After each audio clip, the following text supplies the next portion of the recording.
اللهم صل على محمد وعلى آل محمد كما صليت على إبراهيم وعلى آل إبراهيم إنك حميد مجيد.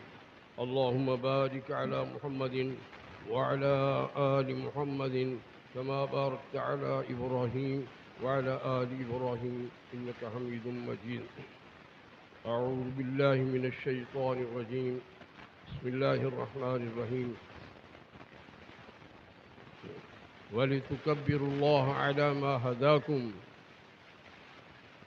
وَلَعَلَّكُمْ تَشْكُرُونَ، اور تاکہ تم اللہ کی بڑائی بیان کرو، اللہ کی کبریائی بیان کرو، اور تم اللہ کا شکر ادا کرو جیسے اس نے تمہیں شکر کرنے کا طریقہ سکھایا ہے، تمہیں ہدایت دی. حضرات گرامی، اللہ کی مہربانی سے ہم نے اپنے صحیح وقت کے مطابق نماز کو سنت رسول اللہ صلی اللہ علیہ وسلم کے مطابق کھلے میدان میں ادا کیا. علامہ ابن حجر رحمۃ اللہ علیہ فتح الباری کے اندر لکھتے ہیں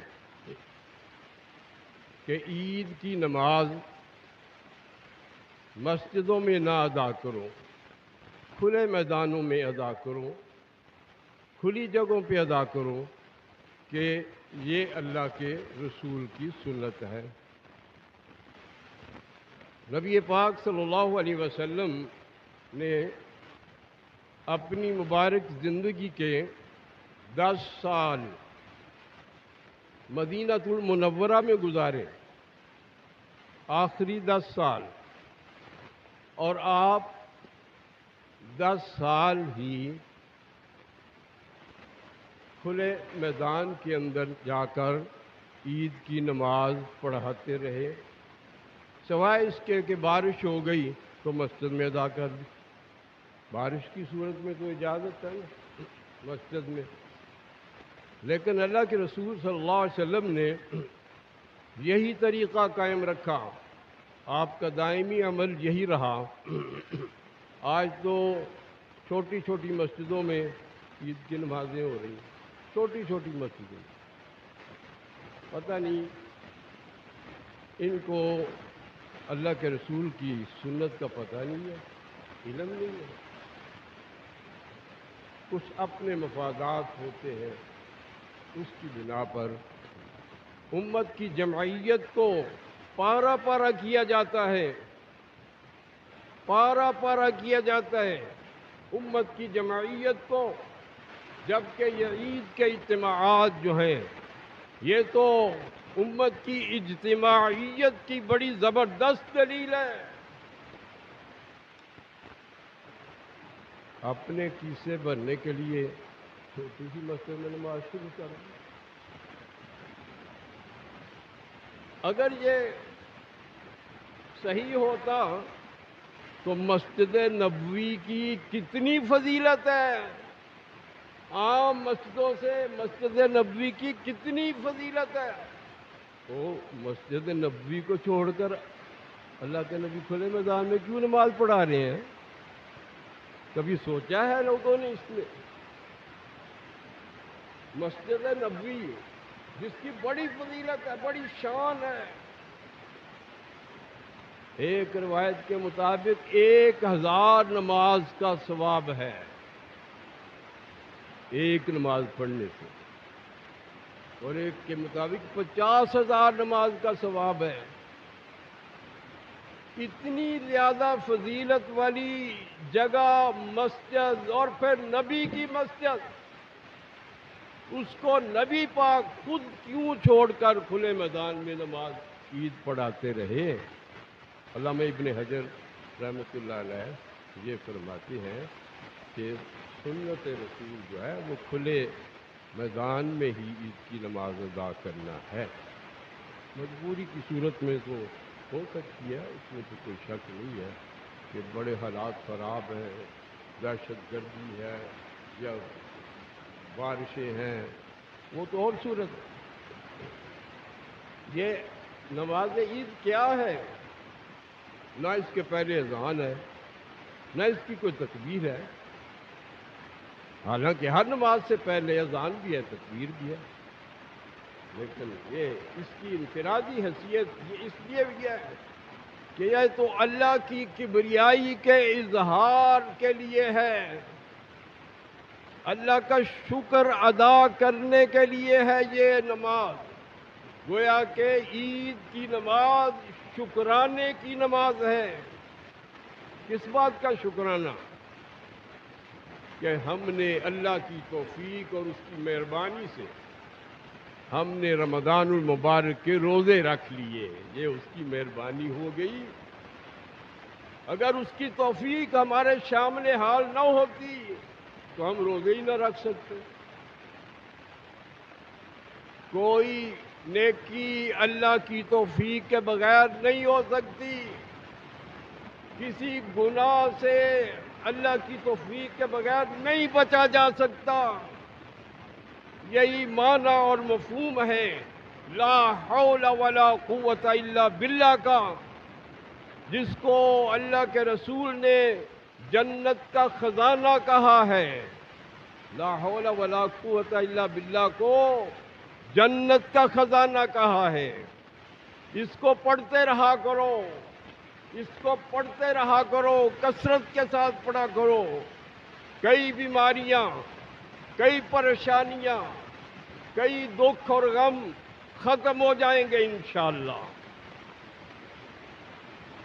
وَلِتُكَبِّرُوا اللَّهَ عَلَى مَا هَدَاكُمْ وَلَعَلَّكُمْ تَشْكُرُونَ۔ اب ہر نماز کے بعد تو خطبہ نہیں نہ ہوتا، یہ عید کی نماز ہے کہ اس کے بعد خطبہ ہے۔ نماز پڑھنے سے عید کی نماز مکمل نہیں ہوتی ہے، سارا سلسلہ۔ اس کے لیے خطبے کا سننا بھی ضروری ہے، اس کے لیے دعاؤں کا مانگنا بھی ضروری ہے۔ 3 حصے ہیں اس کے، نماز، خطبہ اور دعائیں۔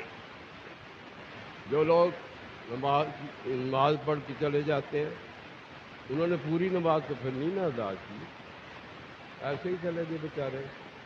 یہ کیوں ایسا ہے؟ یہ لا علمی کی بنا پر ہے، یہ غفلت کی بنا پر ہے، یہ جلد بازی کی بنا پر ہے، جلدی جلدی نکل جاؤ۔ اور بعض جلدیاں جو ہیں وہ لے کے بھی بیٹھ جاتی ہیں۔ نبی پاک صلی اللہ علیہ وسلم نے کیا فرمایا؟ نماز کے لیے جب آؤ تو وقار کے ساتھ آؤ، اطمینان کے ساتھ آؤ، جلدی سے دوڑ کر نہ آؤ۔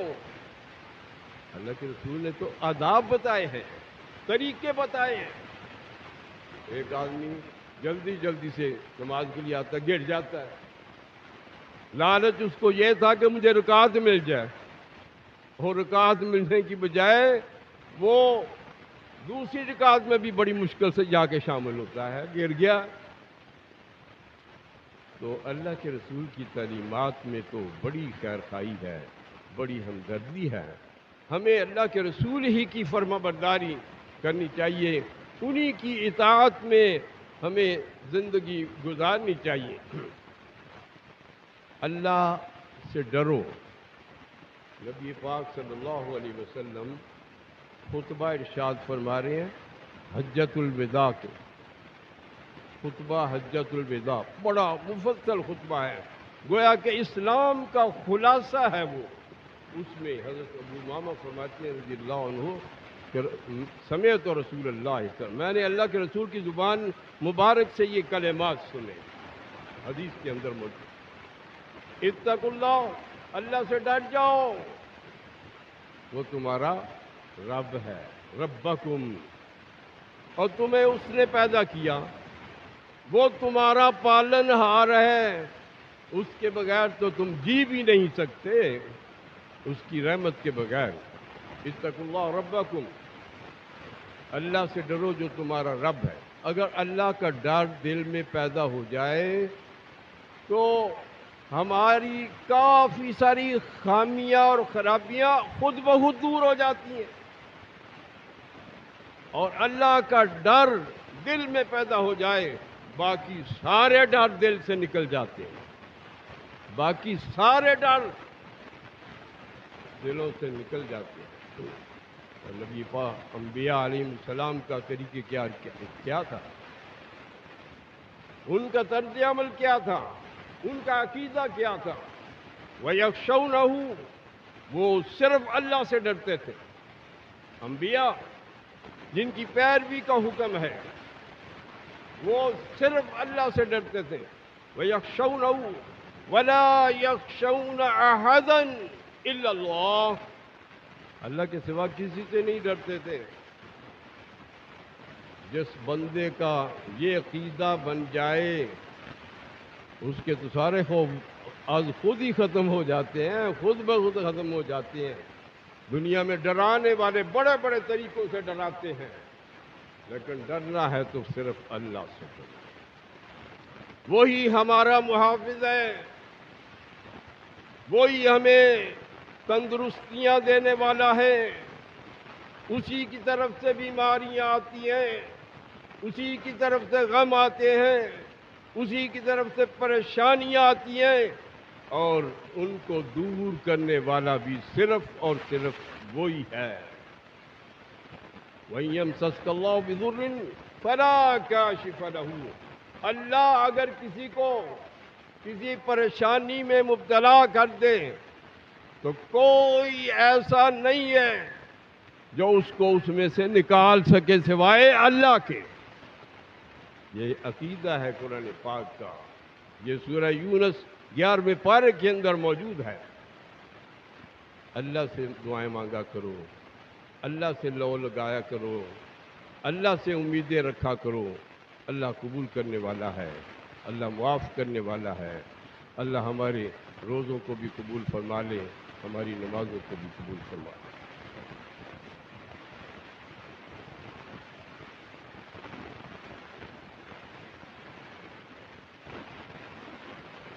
الحمد لله نحمده ونستعينه ونستغفره ونعوذ بالله من شرور انفسنا ومن سيئات اعمالنا، من يهده الله فلا مضل له ومن يضلل فلا هادي له، واشهد ان لا اله الا الله وحده لا شريك له، واشهد ان محمدا عبده ورسوله صلى الله عليه وسلم۔ اما بعد فان خير الحديث كتاب الله، وخير الهدي هدي محمد صلى الله عليه وسلم، وشر الأمور محدثاتها وكل محدثة بدعة وكل بدعة ضلالة وكل ضلالة في النار۔ اللهم صل على محمد وعلى آل محمد كما تحب وترضى۔ دعاؤں سے پہلے میں ان احباب کا تہہ دل سے شکریہ ادا کرتا ہوں جو نوجوان ہمارے حلقہ اقبال روڈ کے الشیخ غلام حسن فاروقی رحمہ اللہ کے حلقے کے نوجوان مسجد اول کے جو بڑی محنت کے ساتھ یہ سارا انتظام کرتے ہیں، اور مالی تعاون کرنے والوں کا بھی میں خصوص دل سے شکریہ ادا کرتا ہوں، بالخصوص اس کالج کی اسکول کی انتظامیہ کا، پرنسپل صاحبہ کا، جو ہمارے ساتھ ہر سال بڑے ہی مشفقانہ انداز سے برتاؤ کرتے ہیں۔ اللہ تعالیٰ سب کو اعلیٰ قسم کی نیکیاں، اعلیٰ درجات عطا فرمائے، ان کی سب کی پریشانیاں دور فرمائے۔ بسم اللہ الرحمن الرحیم۔ الحمد للہ رب العالمین، الرحمن الرحیم، مالک یوم الدین، ایاک نعبد و ایاک نستعین، اہدنا الصراط المستقیم، صراط الذین انعمت علیہم غیر المغضوب علیہم ولا الضالین۔ اللهم صل على محمد وعلى آل محمد كما صليت على إبراهيم وعلى آل إبراهيم إنك حميد مجيد، اللهم بارك على محمد وعلى آل محمد كما باركت على إبراهيم وعلى آل إبراهيم إنك حميد مجيد. ربنا آتنا في الدنيا حسنة وفي الآخرة حسنة وقنا عذاب النار. اے اللہ ہماری دنیا و آخرت کو کامیاب بنا دے. اے اللہ ہمیں دنیا کی بھی کامیابیاں عطا فرما، ہمیں آخرت کی بھی کامیابیاں عطا فرما. اے اللہ ہمیں جہنم کے عذابوں سے بچا. اللہ ہمیں جہنم کے عذابوں سے بچا. اللہ ہمیں جنتوں کا داخلہ نصیب فرما. اللہ ہمیں جنتوں میں داخل فرما. اللہ ہمیں جنتوں میں داخل فرما. اے اللہ ہماری نیکیوں کو قبول و منظور فرما. ہمارے روزوں کو قبول و منظور فرما. ہماری راتوں کا قیام قبول و منظور فرما. ہماری نمازوں کو قبول و منظور فرما. اے اللہ ہماری سخاوتیں قبول فرما. اے اللہ ہماری خیراتیں قبول فرما. اے اللہ ہماری تمام نیکیوں کو قبول و منظور فرما. اے اللہ ہمارے سارے گناہ معاف فرما دے.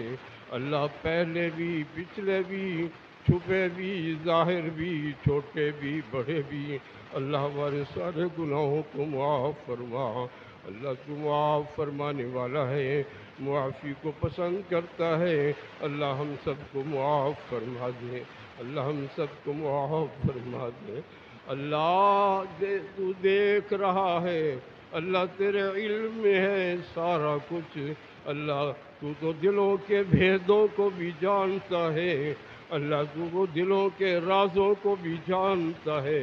اللہ تو دلوں کی نیتوں کو بھی جانتا ہے. اللہ سب نے ہاتھ اٹھائے، ہاتھ پھیلائے، بزرگوں نے بھی، جوانوں نے بھی، مردوں نے بھی، عورتوں نے بھی، بچوں نے بھی یا اللہ ہاتھ اٹھائے ہیں. یا اللہ اس اجتماع میں جتنے بھی احباب ہیں، جتنی بھی خواتین ہیں، یا اللہ جتنے بھی بچے ہیں، سب کی پریشانیاں دور فرما دے. اللہ سب کے غم دور فرما دے. اللہ سب کی حاجات پوری فرما. اللہ سب کی مرادیں پوری فرما. اللہ سب کی مرادیں پوری فرما. یا قاضی الحاجات اقض حاجاتنا وحاجات المسلمین. یا شافی الامراض اشف مرضانا ومرض المسلمین. اے اللہ ظالموں کے ظلم سے بچا، شریروں کے شر سے بچا، حاسدوں کے حسد سے بچا. اللہ بد نظروں سے بچا. اللہ بد نظروں سے بچا. اللہ تمام قسم کے دشمنوں سے ہمیں محفوظ فرما. اللہ سب سے بڑے دشمن شیطان سے ہماری حفاظت فرما. اللہ انسانوں میں سے دشمن یا اللہ ان سے ہماری حفاظت فرما. اللہ جنات میں سے جو ہمارے دشمن اللہ ان سے ہماری حفاظت فرما. اللہ مسلمانوں کی مدد فرما. اللہ پوری دنیا کے مسلمانوں کی مدد فرما. اللہ فلسطین کے مسلمانوں کی مدد فرما. اللہ فلسطین کے مجاہدین کی مدد فرما. اللہ غازیان غزہ کی مدد فرما. اللہ اہل غزہ کی مدد فرما. اللہ ان کی دوبارہ آباد کاری فرما. اللہ جو بیچارے مارے گئے شہید ہو گئے اللہ ان کو جنتوں میں اعلیٰ درجات عطا فرما. اللہ جو بیوائیں ہو گئیں، اللہ جو بچے یتیم ہو گئے اللہ تو ان کا نگہبان ہے، تو ان کا رکھوالا ہے. اللہ ان کی پاسبانی فرما. اللہ ان کی حفاظت فرما. اللہ ان کو اپنے حفظ و امان میں لے لے.